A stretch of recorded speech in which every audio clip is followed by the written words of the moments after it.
শুধুমাত্র আলু আর ডিম দিয়ে যদি এত মজাদার একটি নাস্তা তৈরি করা যায় বাসায়।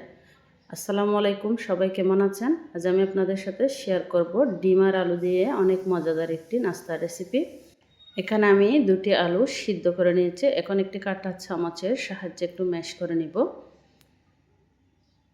যে এভাবে করে আমি আলুটাকে একটু ম্যাশ করে নিব।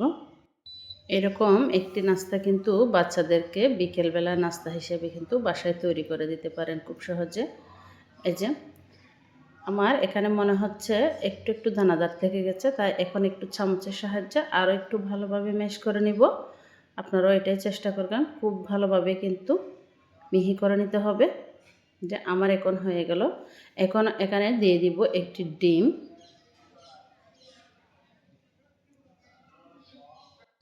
এখন দিয়ে দিব এখানে অল্প পরিমাণ বিট লবণ, আর দিয়ে দিব এমনি লবণ স্বাদ মতো, আর দিয়ে দিব গোলমরিচের গুঁড়া, দিয়ে দিব লাল মরিচের গুঁড়া,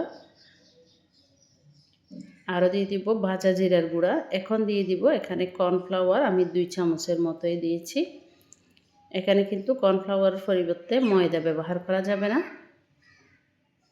আমার মনে হলো একটু কম হবে, তাই আমি এখানে 3 চা চামচের মতো কর্নফ্লাওয়ার দিয়েছি। কর্নফ্লাওয়ারটা দিয়ে ভালো করে মিশিয়ে নিব। ভুল করে যদি এই নাস্তার মধ্যে কর্নফ্লাওয়ারের পরিবর্তে ময়দা দিয়ে থাকেন, তাহলে নাস্তাটা খেতে তেমন একটা ভালো লাগবে না। তো চেষ্টা করবেন কর্নফ্লাওয়ার দেওয়ার জন্য। আমার আলুর ডোটা একটু নরম ছিল, তাই আমি এখানে আরও 1 টেবিল চামচের মতো কর্নফ্লাওয়ার মিশিয়ে দিলাম। এই যে আমার ডোটা এরকমই হয়েছে। এখন আমি এটা রেস্টে রেখে দিব 10 মিনিটের জন্য। তার মধ্যে আমি হাত পরিষ্কার করে চলে আসতেছি। এই যে আমি হাতটা পরিষ্কার করে চলে আসলাম। এখন হাতের মধ্যে হালকা তেল লাগিয়ে নেব। তেল লাগিয়ে হাতের মধ্যে অল্প পরিমাণ ডো নিয়ে একটি লম্বালম্বিভাবে শেপ দিয়ে দিব। তো আপনারা চাইলে এই শেপটি কিন্তু গোলও দিতে পারেন বা যে কোনো রকমের শেপে দিতে পারেন। আমি এভাবে করে তৈরি করে নিব।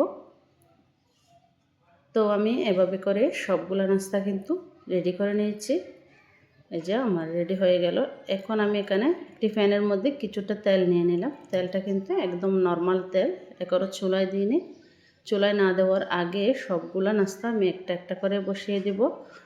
তেল গরম করে যদি এই নাস্তাটা দিতে যান, তাহলে হবে কি, এখানে কিছুটা নাস্তা এক পাশে হবে আর কিছুটা নাস্তা অন্য পাশে হবে, ওইরকমই হবে। আমি সবগুলো নাস্তা তেলে দিয়ে এখন চুলা ধরিয়ে দিয়েছি।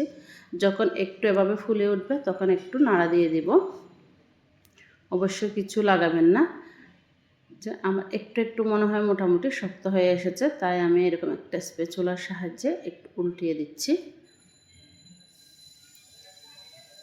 এই যে, তো এই নাস্তাগুলোকে আমি একদম লাল লাল করে ভেজে নিব।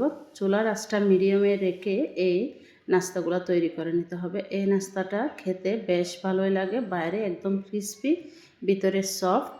যে আমার একদম লাল লাল করে নাস্তাটা ভাজা হয়ে গেছে। তো আজকের রেসিপিটি যদি আপনাদের ভালো লেগে থাকে, তাহলে আমার পেজটিতে ফলো দিয়ে সাথে থাকবেন।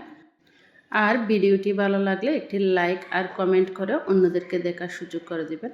ইউটিউব চ্যানেল থেকে দেখে থাকলে আমার চ্যানেলটি সাবস্ক্রাইব করে পাশে থাকবেন।